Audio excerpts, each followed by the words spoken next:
Philippines, Manila. Lahat na nagbayad sa kasalanan, kaibigan, umiyak at nagmakaawa sa Panginoon.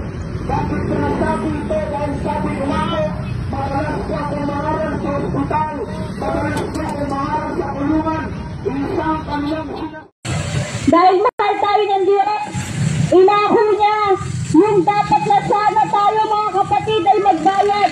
Siya yung dinako sa cross. Dugo niya mga kapatid, yung binayad.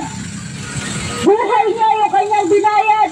Upang mahango tayo mga kapatid. Karoon, yung buhay sa pamilya, sa trabaho man ito mga kapatid kaibigan. Nandiyan po ang ating Panginoon. Nandiyan po ang ating Panginoong Jesucristo. Na siyang tumubos po sa atin sa krus ng Kalbaryo upang tayo po'y maligtas. Wala pong ibang nabayubay sa krus ng Kalbaryo kundi ang ating Panginoong Hesus lamang po.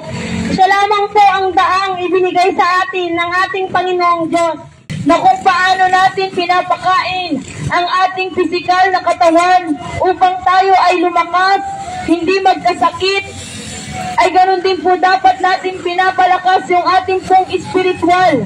Sapagkat sabi po sa salita ng Diyos, ang salita ng Diyos ito ay buhay at mabisa. Ang salita ng Diyos ay may kapangyarihan magpagaling sa sakit at karamdaman.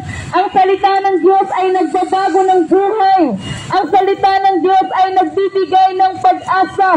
Kaya kapatid, kung nawawalan ka ng pag-asa sa iyong buhay, nais kong malaman mo na ang Panginoon ay nagbibigay ng pag-asa.